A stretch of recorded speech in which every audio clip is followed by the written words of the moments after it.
Pues no hubo financiación irregular, ni delito electoral, ni desvío de fondos en Podemos. Es lo que concluye el juez Juan José Escalonilla, que después de 3 años de investigaciones ha archivado el caso del llamado caso Neurona. Esta mañana Manu Levín proponía que mandara al pobre Willy Veleta a hacerle alguna pregunta al juez Escalonilla y ya de paso le poníamos cara, como hicimos con el hermanísimo de Díaz Ayuso. Mi padre, en cambio, más prudente por viejo que por diablo, me decía que no llamara prevarigador a ningún juez en concreto porque los jueces son peligrosos y muy vengativos, y que tuviera cuidado. Cuídate, hijo, me dice siempre.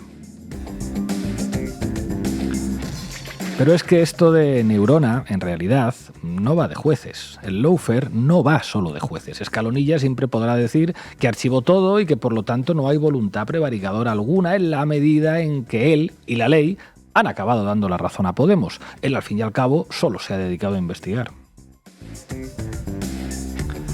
El lawfare va más de periodistas que de jueces.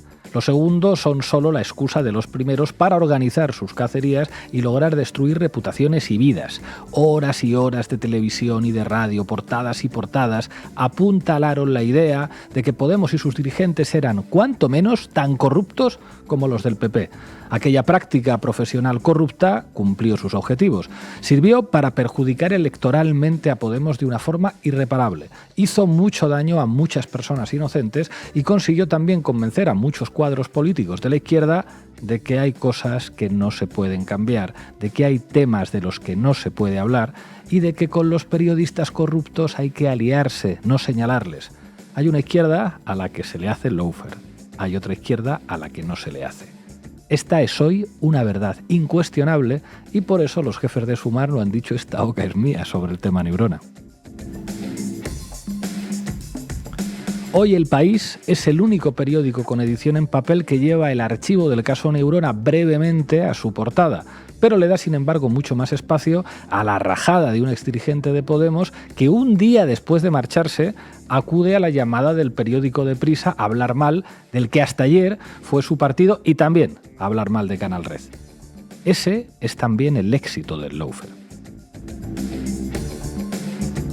Vente aquí, guapo, que te voy a hacer ahora todas las entrevistas que no te hice en la campaña electoral. Vente que con un poquito de suerte te ofrecen un puesto en Sumar para que sigas viviendo de esto, si dices, eso sí, lo que tienes que decir. Aquí te vamos a cuidar. Ya puedes salir todas las noches y pasarte de la raya y de las rayas. Y no te va a pasar absolutamente nada, campeón. Ya puedes cobrar el bono social como Mónica García. Ya puedes vivir en la casa que quieras. Ya puedes ser un dirigente de izquierdas respetable.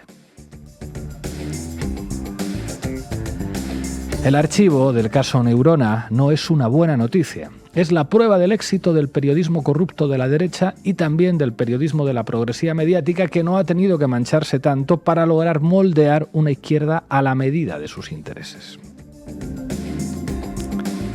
La corrupción periodística y el mirar para otro lado de la progresía han quedado impunes, pero no les ha salido gratis del todo. Hoy, términos como lawfare y derecha o progresía mediática están instalados y cada vez es más amplia la base militante que asume el combate cultural como principal batalla política. Han estado muy cerca de matar a Podemos, pero lo que no termina de matarte acaba por reforzarte. ¿Y ahora qué? Ahora a seguir, acompañados de la mejor base militante del país y también por un equipo de militantes que nos hemos puesto a hacer periodismo comprometido y serio, y también por los movimientos sociales y también por un feminismo que es hoy el mayor motor ideológico de la transformación, y ahora a por ellos, como siempre, pero con mucha más experiencia y mucho mejor acompañados. Bueno, esto escribía yo hace un rato en Contexto. Hoy en La Base hablamos del caso Neurona. Bienvenidas y bienvenidos.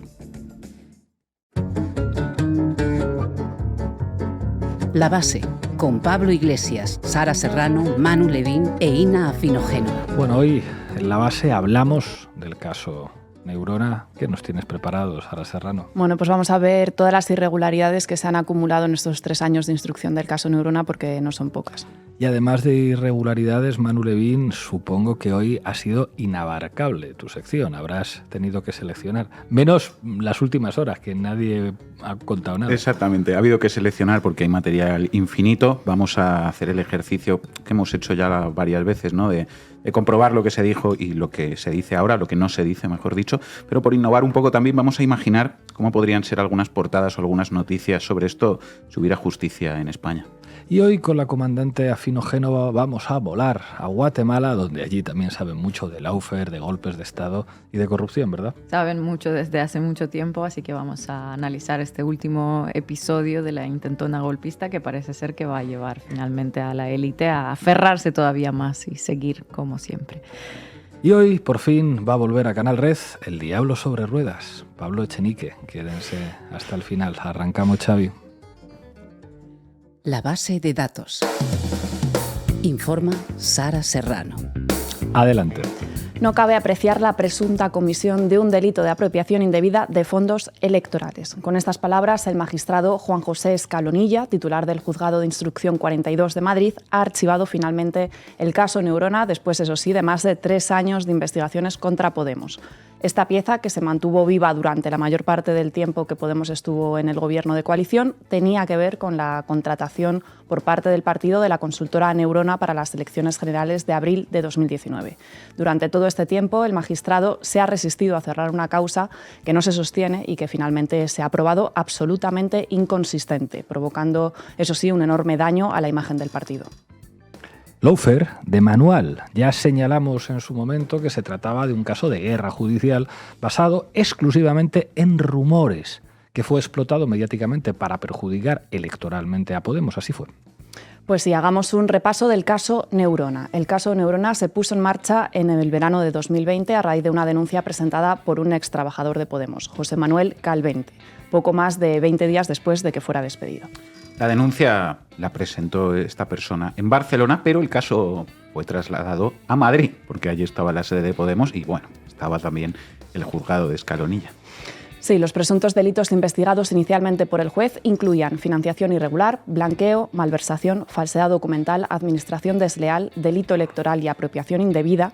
Y el caso, que podría haberse cerrado simplemente comprobando las facturas de la consultora Neurona, acabó convirtiéndose en una macrocausa con más de 10 líneas de investigación abiertas. La Caja de Solidaridad, la bautizada como Caja B de Podemos, los presuntos sobresueldos, el caso Niñera, la supuesta licitación irregular de las obras de la sede, la contratación de la consultora ABD para la campaña electoral, el acceso presuntamente no consentido al disco duro de una de las abogadas del partido, el proyecto Impulsa, las donaciones de la Fundación 25M, las costas judiciales que supuestamente te habrías quedado tú, Pablo, y finalmente el caso Neurona. 3 años de trabajo judicial, 10 líneas de investigación, informes periciales, declaraciones ante el juez. ¿Y cuáles fueron los resultados de todos estos esfuerzos? Bueno, pues todas y cada una de las líneas de investigación han acabado archivadas. No se ha podido probar ninguno de los delitos que inicialmente se atribuían a Podemos.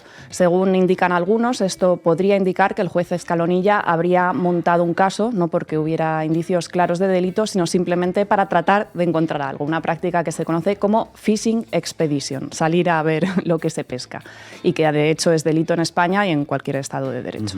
Jurídicamente esto se conoce como una investigación prospectiva y es una práctica ilegal, como dice Sara Serrano, que se basa, digamos, en la percepción subjetiva del juez de que algo habrá, ¿no? O en su animadversión contra los investigados y no en indicios claros de delito.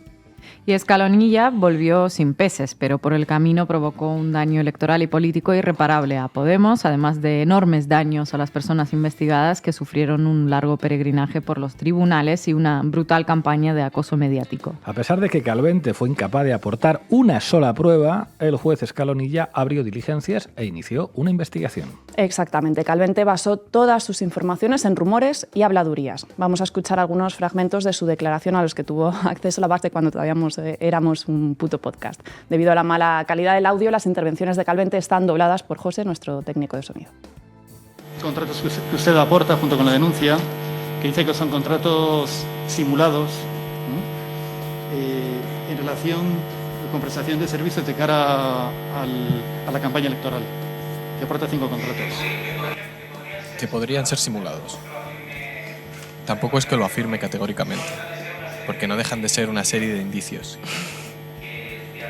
que a través de personas que confidencialmente se han remitido.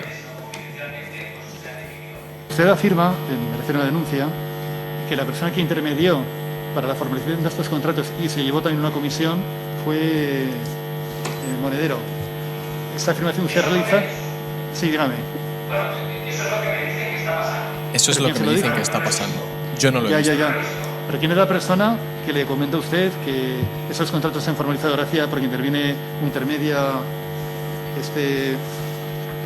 monedero, ¿no? Que es Juan Carlos Monedero Fernández Sala, y que él se está llevando además una comisión gracias a esta intermediación? ¿Quién es la persona que eso lo indica? Esto me lo indica Pablo Manuel Fernández. Se rumorea en el partido. Pablo Manuel Fernández.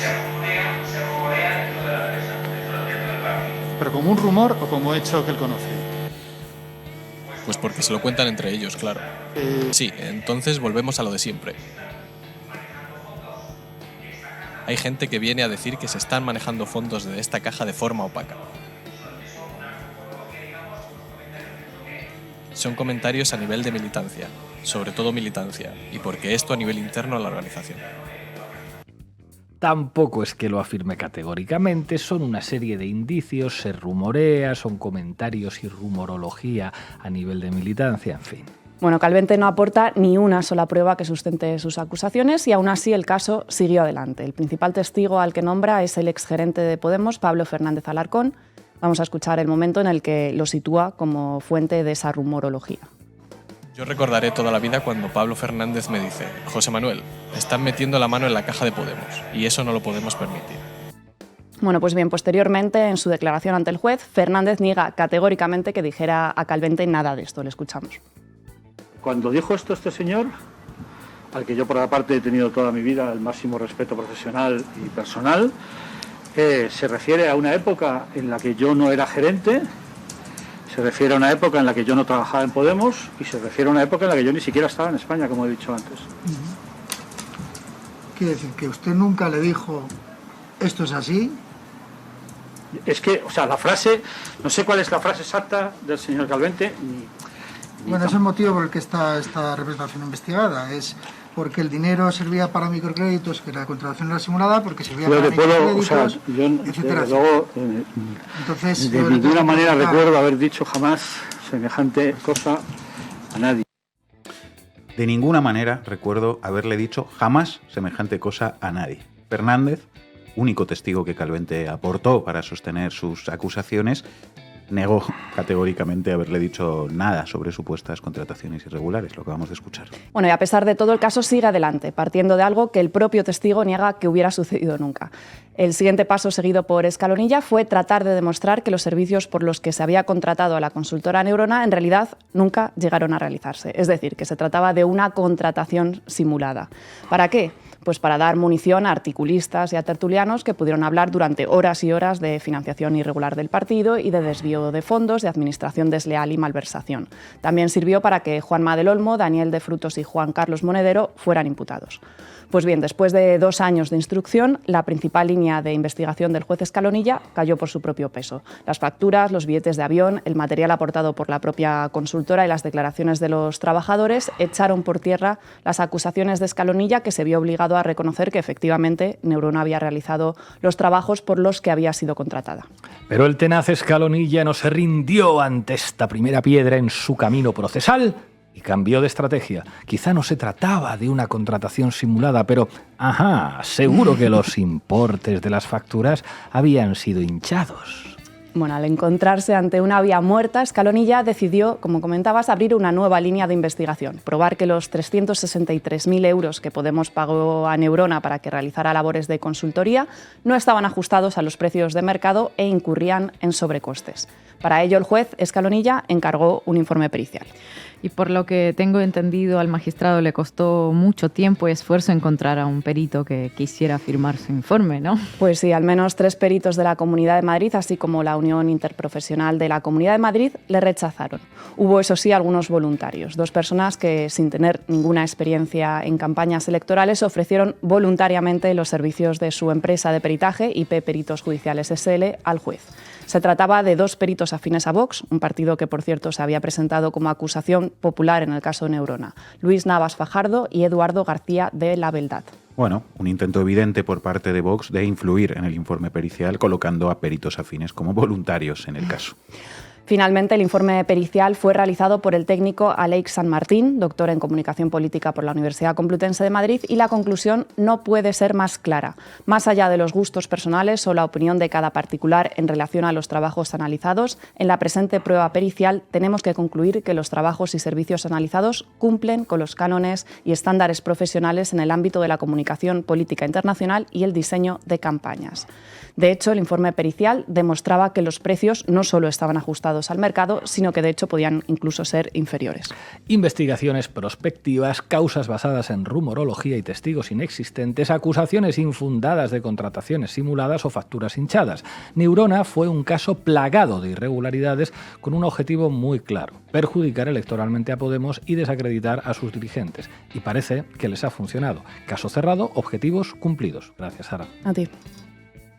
De todos esos casos, lo que hay es unos nuevos poderes fácticos, conglomerados económicos, grupos comunicacionales y, por supuesto, jueces y fiscales que se han convertido en los nuevos actores políticos de la democracia sin representar políticamente a nadie. Tremendo, Ernesto Samper. Dale, Levin. Sorprendente. Dale, Xavi. Titulares al banquillo. El análisis mediático de Manu Levin. Bueno, lo de siempre. El montaje Neurona contra Podemos se ha mantenido nada menos que durante 3 años, regalándonos horas y horas de televisión y de radio y ríos de tinta en la prensa, y ahora se ha archivado definitivamente en medio del más estruendoso silencio. Este mecanismo corrupto es algo que hemos explicado aquí muchas veces, pero seguramente nunca serán suficientes, porque para compensar mínimamente el daño que todo esto hizo a la democracia, habría que, no sé, rodar una serie de 10 temporadas.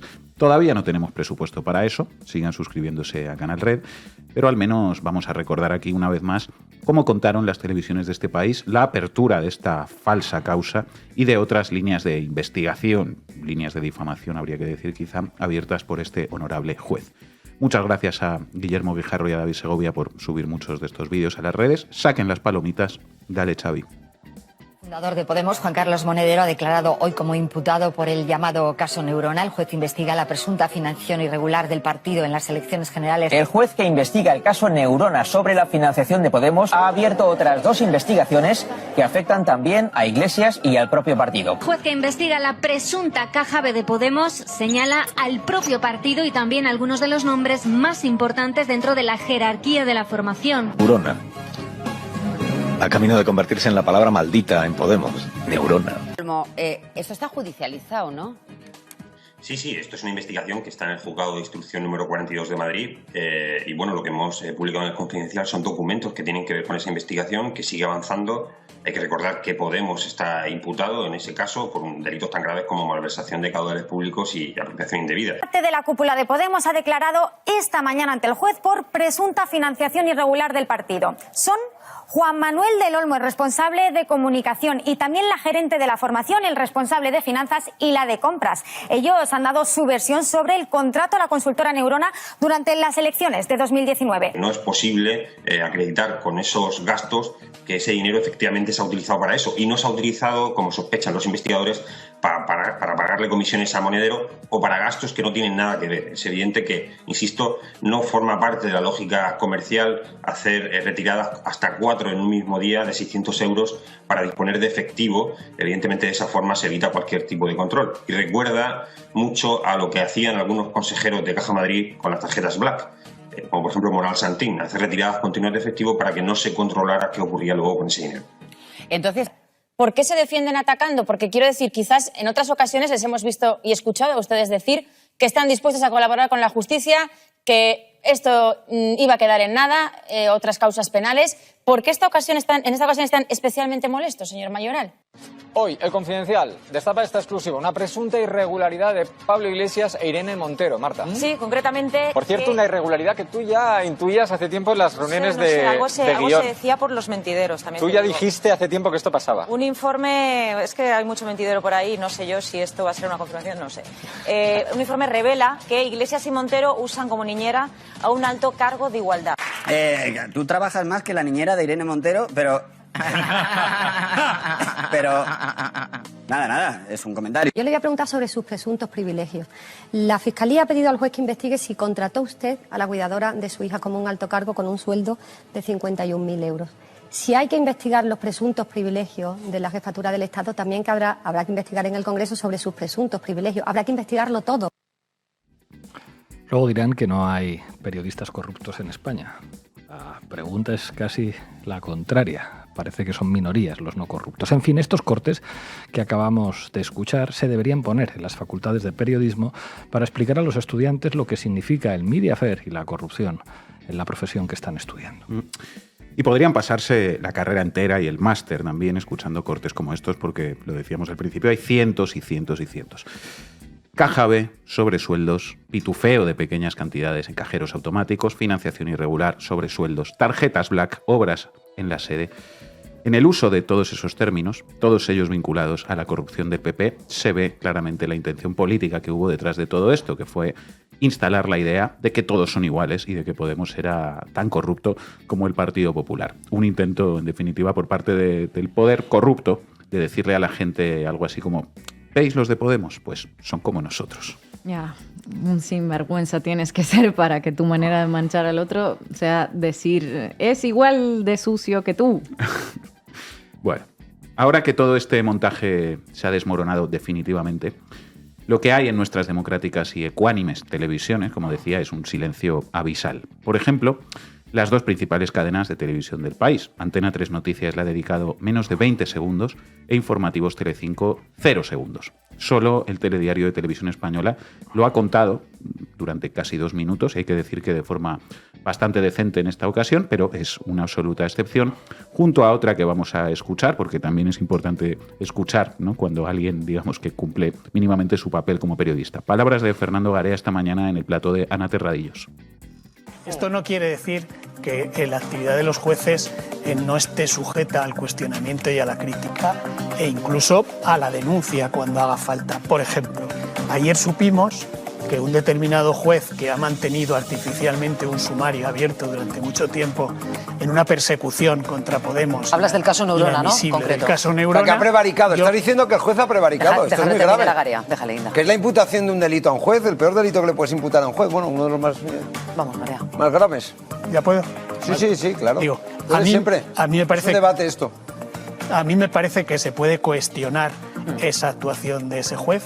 A mí me parece que mantener ese sumario durante mucho tiempo es criticable, y es criticable también, que es donde me gustaría llegar y subrayar, el hecho de que durante todo ese tiempo, utilizando esa actividad judicial de un juez y utilizando también algunos informes policiales que tenían que ver con ese caso, que como vemos no tenía base, en los medios de comunicación, y lo estoy diciendo en genérico, que toda generalización es injusta, pero cada uno sabe a cuál me refiero, se utilizaran esos textos para hacer campañas, titulares, portadas, etcétera, etcétera, con ese caso que no sostenía nada detrás y que me parece que, sin embargo, cuando se archivó ayer, la mayoría de medios de comunicación, y especialmente esos a los que me refiero, prácticamente ni se reflejó ese archivo. Eso es verdad. A ver, yo creo que eso hay que subrayarlo. Se suele hacer de forma habitual también en otros lados que hemos conocido, y esa es la faena y la autocrítica que tenemos que hacer aquí. Pero respecto a este caso y a otros que tiene que ver con esa formación política, creo que es una evidencia. Sí. Esther, estamos hablando de poder. Bueno, pues al menos un periodista se atreve a decir esto en una televisión de ámbito estatal, que en realidad debería ser lo normal, ¿no? Bueno, pero el hecho de que nos llame tanto la atención escuchar a un periodista diciendo simplemente esto que decía Garea es una buena muestra de la podredumbre general de las televisiones en España. Claro, en medio de tanta infamia, ¿no?, alguien simplemente dice 4 cosas obvias y uno poco menos que quiere descorchar champán. Ya pasó en la campaña, si recuerdan, con Silvia Insaurrondo, ¿no?, y las 4 repreguntas que le hizo a Feijóo. Pero, en fin, bien por Fernando Garea, que además no es un periodista, digamos, que se sitúe en las coordenadas ideológicas de Podemos, lo cual lo hace aún más loable, ¿no? Eso sí, no habría estado de más que Garea se hubiera atrevido a nombrar al juez, a mencionar su nombre y sus apellidos, Juan José Escalonilla Morales, titular del Juzgado de Instrucción número 42 de Madrid. Y no habría estado de más tampoco que hubiera nombrado a los periodistas y a los medios a los que se resistía a nombrar, ¿no? Cuando decía, hablo en genérico y tal. A unos cuantos de esos periodistas, de hecho, los tenía ahí justo delante de él. Ana Terradillos, Eduardo Inda, Ketty Garat, el trío Calavera, vamos. O que al menos, para no tardar tanto, pues hubiera nombrado a los medios que no participaron en el montaje Neurona, en vez de nombrar a los que sí, porque es verdad que para eso hubiera necesitado demasiado tiempo. En fin, veamos, si os parece, la prensa. Portadas de la prensa cuando se inició el montaje de Neurona. ABC, la justicia destapa las cloacas de Podemos. La Razón, imputan a Podemos y a parte de su cúpula por la caja B. El Mundo, el juez imputa a Podemos por financiación irregular. Todas ellas a toda página. Ok. Portadas de hoy. Absolutamente nada. Ni una sola palabra sobre la confirmación de que todo esto fue un montaje en las portadas de estos diarios, ni de ningún otro diario en papel, que no por previsible es menos indecente, ¿no? Solo El País, lo adelantaba Pablo al principio, saca hoy un breve en su portada sobre esto. Saquen la lupa. Archivado el caso Neurona contra Podemos después de 3 años. Y pese a todo, los que dicen algo sobre esto, que son una excepción, siguen hablando del caso Neurona. Es decir, siguen usando un término del campo semántico habitual de la información judicial. ¿Qué más tiene que pasar para que algún medio de comunicación cambie de una vez de lenguaje y hable del montaje Neurona, no del caso Neurona? Pues igual dentro de otros 3 años hay suerte, ¿no? En fin, me gustaría recordar hoy también, por una cuestión básica de memoria, que todo este montaje se dirigió contra el partido y contra sus máximos dirigentes y figuras públicas, pero también contra personas que no eran portavoces ni diputados conocidos, e incluso contra trabajadores del partido que eran básicamente anónimos. Por ejemplo, recordemos esta infamia en portada del Mundo del empleado de este periódico, Álvaro Carvajal, contra el entonces secretario de Comunicación de Podemos, Juanma del Olmo. Juanma del Olmo, mano derecha de Iglesias, un escudero fiel y experto en trabajos sucios. Por Álvaro Carvajal, página 4. Así es como actúa la mafia. Una duda, ¿el periodista corrupto Álvaro Carvajal ha dicho algo ahora de que todo este montaje en el que él participó se ha desmoronado? Ni una sola palabra. Más cabezas de caballo ensangrentadas que mandaba la mafia mediática a trabajadores de Podemos. La suborganización corrupta de Podemos, publicó el diario El Mundo, se blindó con coacciones y sobresueldos. Y justo debajo, así es Daniel de Frutos, la pieza fundamental de la ocultación contable. Y decía el texto, entre otras cosas, lo siguiente. En Los Intocables de Elliot Ness, a Al Capone logran meterle en la cárcel cuando su contable confiesa al menos uno de sus delitos, que evadía impuestos. En la ficción y en la realidad, los hombres de las cuentas, los tesoreros, siempre son los que lo saben todo. Pieza firmada por Leire Iglesias. Bien, o sea que el secretario de Comunicación de Podemos era experto en trabajos sucios y su tesorera era igualito que el contable de Al Capone. Esto será muchas cosas, pero periodismo no es. Más, atención a esta. Fotografías de Juanma del Olmo, Daniel de Frutos y también de Rocío Val, la gerente de Podemos. Titular: el triángulo de la caja B de Podemos. Estos son los 3 mosqueteros de Iglesias acechados por el juez. Así se las gasta esta mafia, por no recordar también lo que les hicieron a otras 2 trabajadoras de Podemos, ¿no? Gara Santana y Teresa Arévalo, por sujetar en brazos al bebé de Irene Montero. Quien repara ahora el daño que se le causó no solo al partido y a sus portavoces y máximos dirigentes, sino también a trabajadores y trabajadoras a los que se demonizó, sembrando en sus propios entornos personales la duda sobre su honorabilidad. Si en este país hubiera justicia, todas esas personas recibirían indemnizaciones y los periodistas corruptos que firmaron esas piezas y sus jefes estarían en la cárcel. Pero esto es España. Y no solo eso, si hubiera justicia, pienso yo, además de reconocer lo que hicieron y pedir perdón, además de ser penalizados de alguna manera por ello, además de dedicar al archivo de este montaje un tiempo equivalente al que dedicaron a difamar a tantas y tantas personas, quizá deberíamos encontrarnos en la prensa de este país portadas y noticias sobre la corrupción del periodismo, porque esa es la verdadera noticia en todo esto, la corrupción del periodismo y de los medios de comunicación. Así que vamos a acabar esta sección, si os parece, imaginando cómo podrían ser las portadas y las noticias de esta prensa si de verdad hubiera normalidad democrática en España y si de verdad se quisiera poner el foco donde se debería poner. Por ejemplo, aquella portada de ABC: la justicia destapa las cloacas de Podemos, con foto de Iglesias y Montero debajo de la palabra cloacas.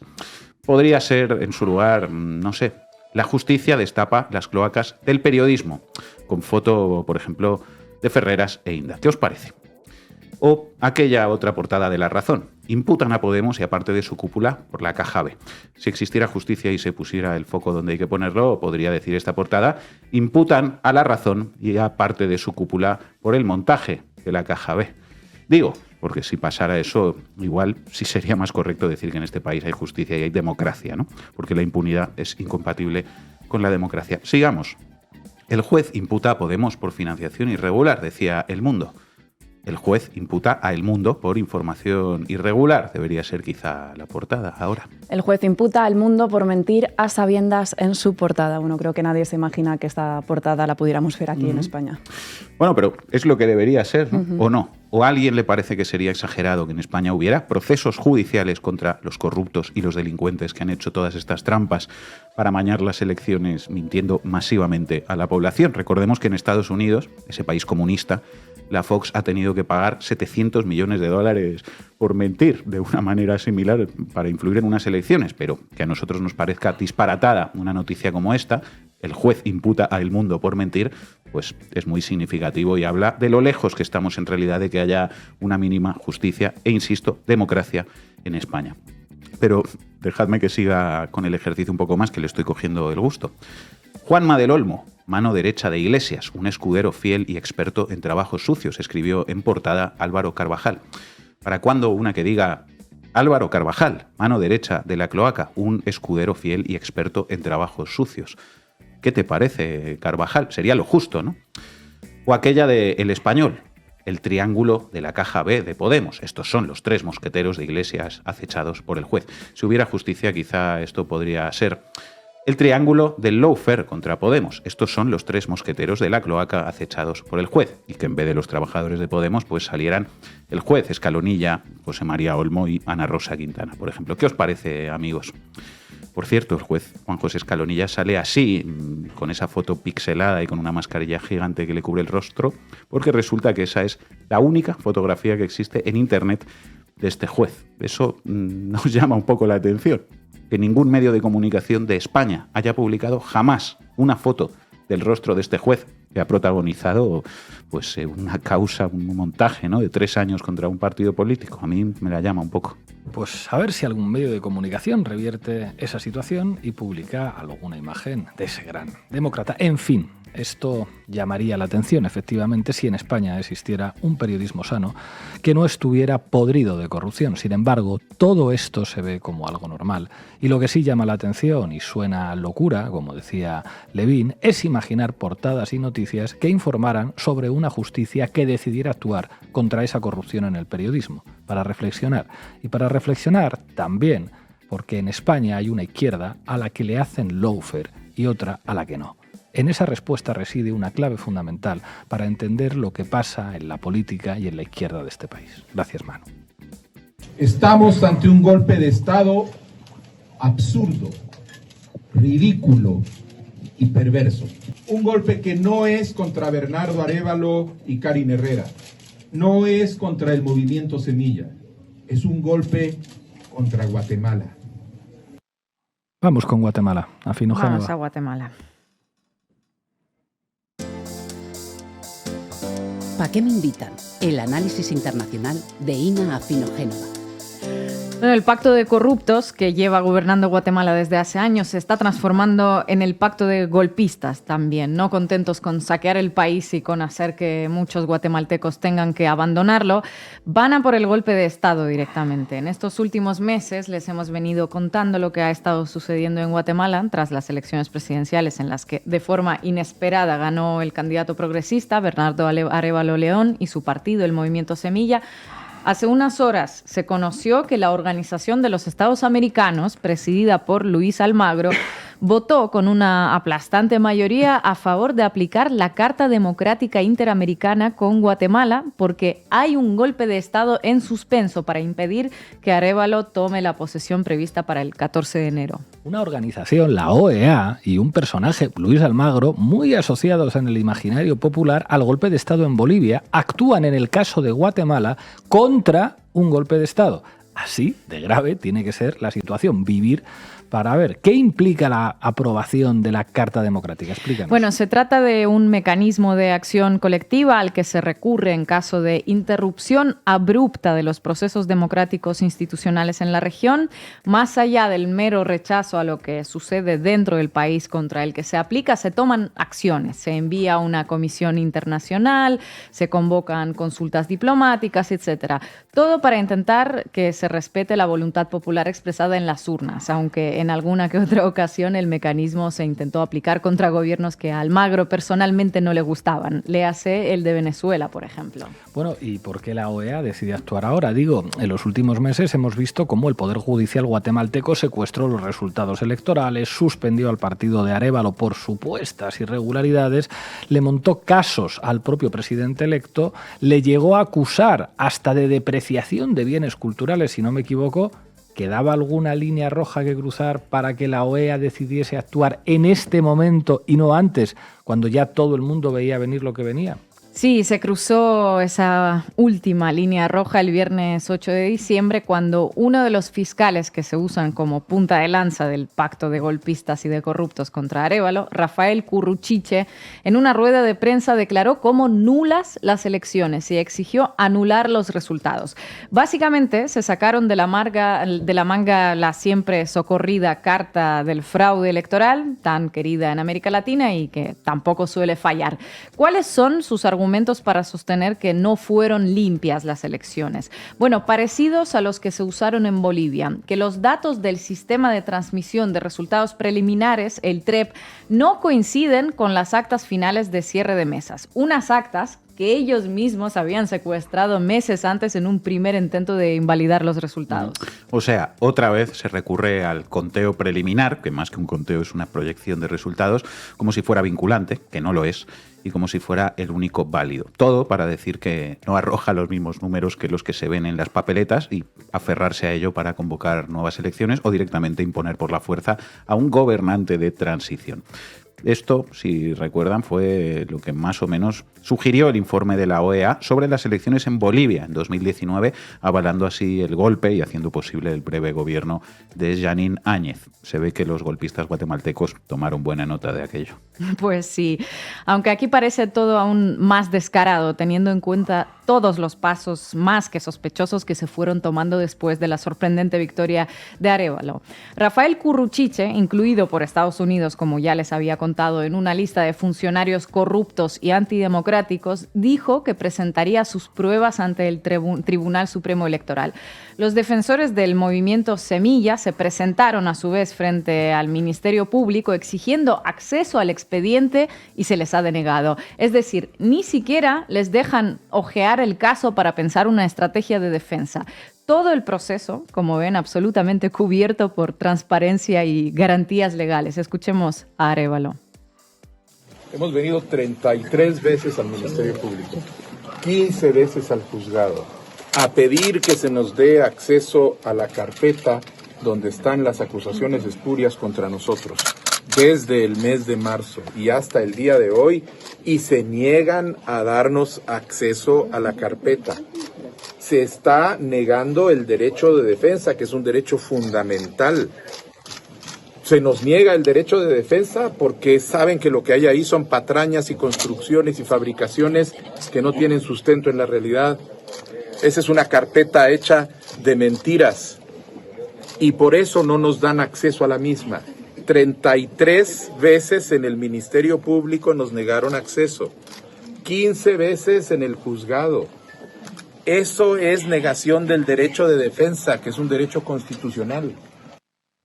33 veces fueron al Ministerio Público y 15 veces a los tribunales, dice Arévalo. El blindaje que tienen los golpistas desde los organismos públicos es sencillamente escandaloso.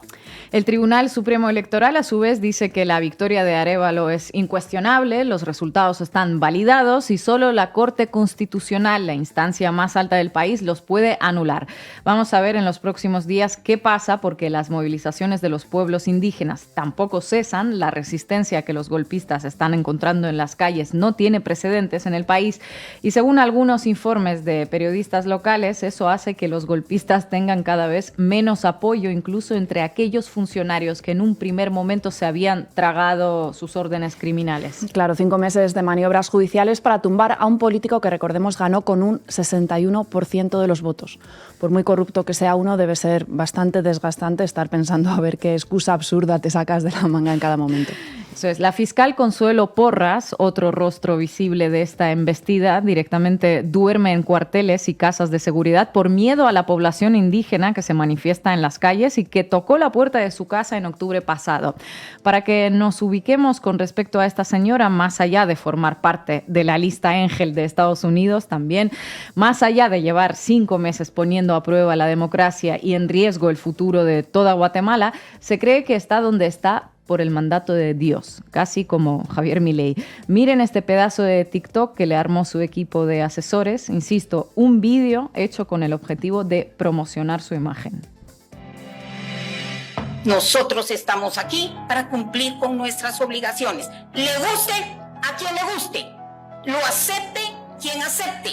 Pero nosotros no vamos a doblegar una obligación que tenemos no solo por mandato de ley, sino por mandato del de ahí arriba. Lo vamos a cumplir, compañeros, y lo vamos a cumplir con firmeza y con convicción. Para eso Dios nos tiene aquí. Ah, bueno, si tiene el mandato del de ahí arriba para ejecutar un golpe de Estado, entonces nada que añadir aquí.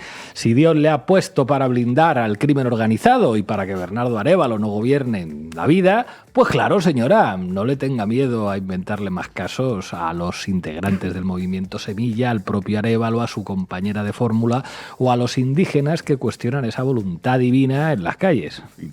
¿Qué nivel, Maribel? Pero me temo que vengo a decepcionarles si esto les parece sorprendente, porque resulta que no es nada nuevo en realidad. Hemos visto ya a una golpista, Janine Áñez, irrumpir en el Parlamento de un país latinoamericano con una Biblia de 1 tonelada en la mano tras perpetrar un golpe, y entre los vítores de sus seguidores hemos visto también a un presidente recién juramentado que habla con su perro muerto. Decir que Dios, el número 1, le llama él, le pidió que se presentara a las elecciones y le dijo que iba a ser presidente de Argentina, y ese es el representante del ala supuestamente liberal, figúrense. Y estamos viendo pues a una funcionaria pública, una fiscal, decir que ella está ahí donde está por mandato del señor, como los monarcas absolutos en la Edad Media.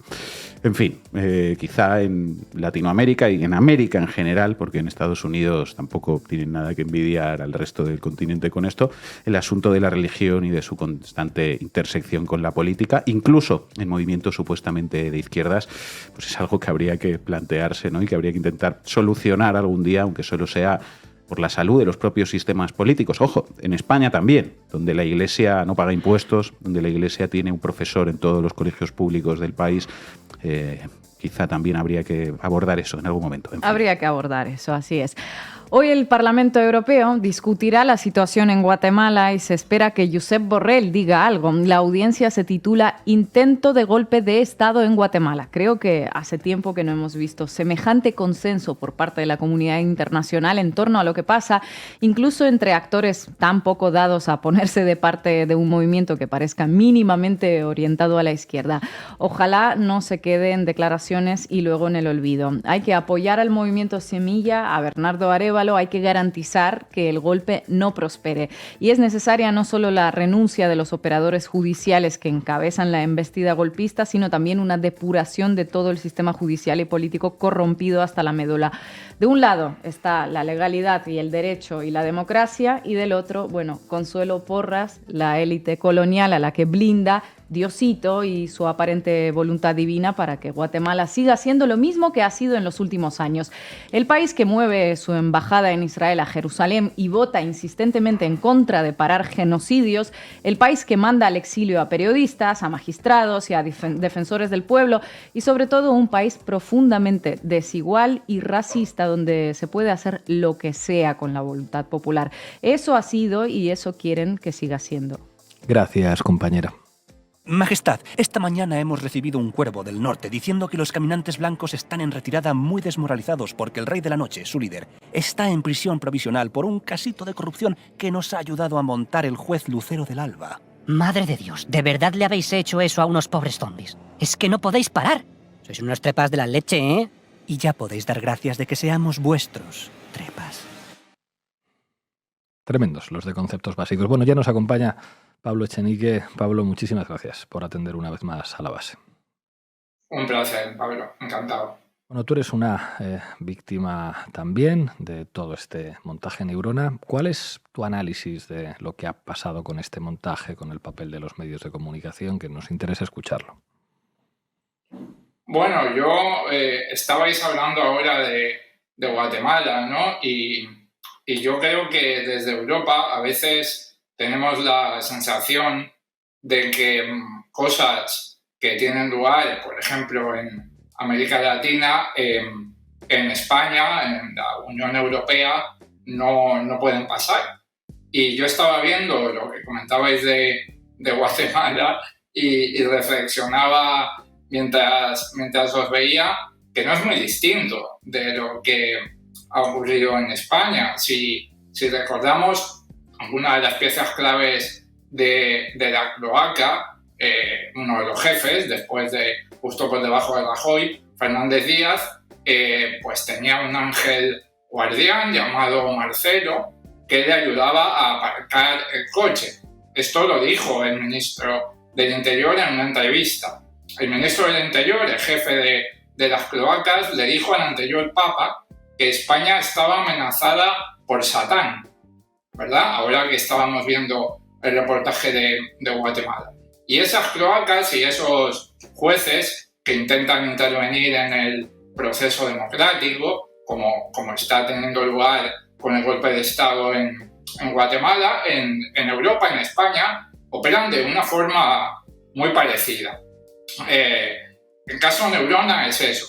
No solamente el caso Neurona, aunque ahora está en la agenda mediática, aunque no demasiado, mucho menos de lo que debería estar, porque se acaba de archivar definitivamente, pero no solamente ese caso, pues son una manera de funcionar muy similar a la que ha tenido lugar, a la que está teniendo lugar en algunos países de América Latina como Guatemala. Para que la gente entienda de lo que estamos hablando, voy a poner un ejemplo en primera persona para que se pueda entender bien, no porque yo haya sido el principal damnificado de esta trama, de hecho no lo soy. Creo que hay compañeros y compañeras de Podemos, como tú mismo, Pablo, como Irene, como mucha gente más, que han sufrido mucho más que yo este tipo de ataques. Pero creo que este ejemplo que ponía en las redes sociales ayer es enormemente elocuente. Es una portada del ABC en la que se ve mi cara a toda portada, o sea, la portada soy yo, es una foto mía, y el titular de la portada es "La trama de Neurona salpica a Echenique", ¿vale? Y debajo hay un par de subtítulos, uno de ellos es, citándome a mí, el ABC dice: "El portavoz de Podemos califica el informe policial de basura", y a ABC de ultraderecha mediática por publicarlo. Bien, ¿de qué se me acusa en esta portada? Pues resulta que yo era secretario de organización, en esa época ya había dejado de serlo, y era por tanto apoderado de una de las muchas cuentas de Podemos que se utilizan para pagar a todo tipo de proveedores, siempre desde la total legalidad. Yo no llevo a cabo esos pagos, los secretarios de organización nunca lo hacen, simplemente son el representante legal del partido y por ello están ahí de apoderados, y además llevaban mucho tiempo sin ser ya secretario de organización. Yo ya no era secretario de organización, simplemente había algunas cuentas en las que todavía figuraba como apoderado. Bien, esto es lo que figura en el informe de la UDEF, que filtra a la ABC. Por supuesto, a los afectados nunca nos llegan los informes ni nos llegan las acusaciones, siempre llega antes a los medios de comunicación. Y es importante saber aquí que a mí en este juicio no me llamaron ni como testigo, no digamos ya como imputado, que por supuesto que no me llamaron ni como testigo. Y sin embargo hay una portada de uno de los principales periódicos del país con una foto de mi cara ocupando toda la portada, sugiriendo que yo estoy implicado de alguna manera en no sé qué caso de corrupción. Digo que esto es importante porque una de las cosas que hay que entender es que el lawfare no tiene mucho que ver con la capacidad de un juez de poder firmar una sentencia condenatoria, porque para eso tiene que haber pruebas, y esto siempre es mentira, esto siempre es un invento, nunca hay pruebas, y los jueces tienen bastante cuidado de no prevaricar, o por lo menos de no hacerlo de forma flagrante. Por eso acaban archivando prácticamente todo lo que abren. La clave del lawfare no es que Escalonilla pueda llegar a firmar una sentencia condenatoria, porque eso seguramente le situaría en situación de poder ser demandado, querellado por prevaricación. Por eso acaba archivando. Pero es que esa no es la clave. La clave es la portada del ABC. El ABC se puede permitir hacer una noticia difamatoria contra mí sin que yo ni siquiera forme parte de la instrucción del caso. Imaginaos lo que han hecho los medios de comunicación durante años con las personas que incluso han llegado a estar imputadas por el juez Juan José Escalonilla. Y otra de las claves del tuit que yo ponía, lo comentaba esta mañana con un compañero, del cual no voy a decir el nombre por no meterle en un lío, que me decía que tengo envidia de que te hayan hecho esa portada. Y yo le decía, efectivamente, claro, yo cuando me hacen la portada yo la marqué, la metí en un marco y me la colgué en mi despacho. ¿Por qué? Porque para mí es un honor. Para mí es un honor que los periodistas corruptos del ABC, que trabajan para intoxicar a la opinión pública y para alterar el juego democrático, me sitúen como uno de sus principales enemigos. Porque eso es una señal de que yo he estado trabajando en la dirección correcta. Hay personajes o líderes o caras visibles de la supuesta izquierda a los que nunca le han hecho una portada como esta. El lawfare nos lo hacen a algunos y a otros no. Y por eso yo colgué esa portada en mi despacho. Porque para mí es una medalla. Para mí es un honor que la ABC haya intentado difamarme de esta manera corrupta. Porque eso significa que he estado del lado de los que tenía que estar.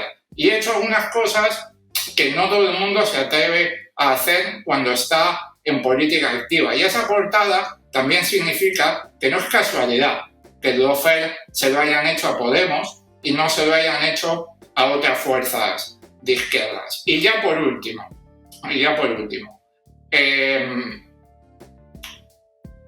otra cosa que no es casualidad es que el juez Escalonilla abra esta instrucción al principio de la legislatura, en febrero de 2020, cuando se acaba de formar en España el primer gobierno de coalición desde la recuperación de la democracia, y la archive justo ahora que Podemos ya no forma parte del gobierno.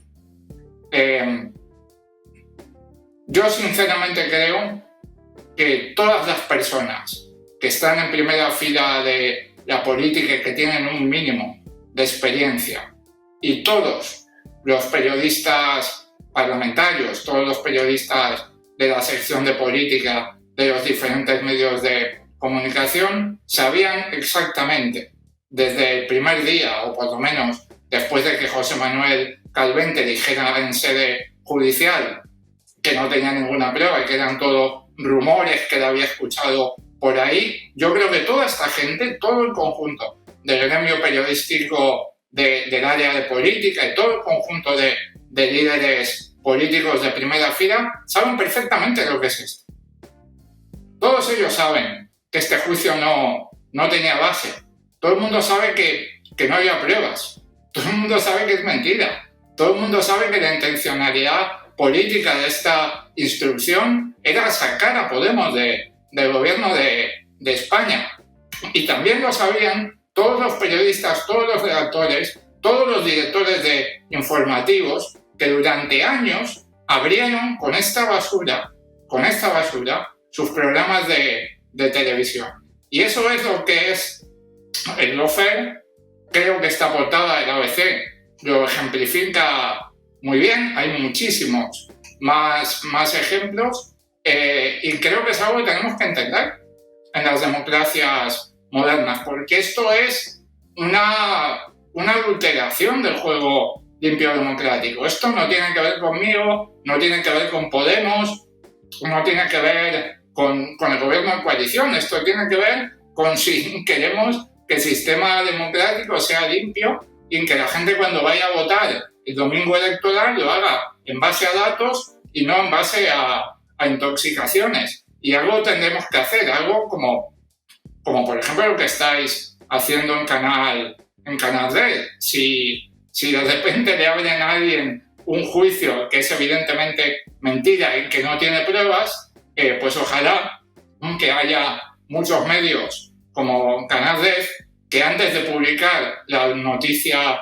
difamatoria analicen con cuidado lo que les ha llegado a la redacción y eviten jugar este papel corrupto de ataque y de adulteración a la democracia. Es un problema gravísimo. Lamentablemente, Escalonilla y los periodistas corruptos que le han ayudado a difundir sus bulos, pues han tenido un cierto éxito, han conseguido sacar a Podemos del gobierno, han conseguido que una parte de la supuesta izquierda tenga miedo a que les hagan esto mismo y entonces no se atreven a cruzar demasiadas líneas.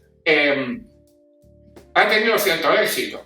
Al mismo tiempo, nosotros hemos aprendido mucho y lo que es más importante, creo que el conjunto de la ciudadanía ha aprendido mucho también y yo soy un optimista. Yo creo que la gente cada día que pasa es más difícil de engañar. Creo que los poderes fácticos que siempre que han mandado en España sin presentarse a las elecciones actúan en los últimos años, han actuado desde la desesperación y eso ha conducido a que se caigan un montón de caretas y si hace 10 años la palabra de un juez o la palabra de un presentador de televisión era palabra de Dios, era la palabra de un árbitro imparcial e inmaculado, creo que cada vez menos es eso y cada vez más la gente es perfectamente capaz de percibir por sí misma una intencionalidad política, incluso corrupta, que hay detrás de este tipo de actuaciones. Y perdón por la extensión de la respuesta. Muchísimas gracias, Pablo. Nos vemos por aquí muy pronto en Canal Red. Gracias una vez más por atendernos. Hasta pronto. Un abrazo. Llegamos al final del programa. Vamos a terminar con Manu Chao, con un tema que se llama Mentira. Mañana nos vemos.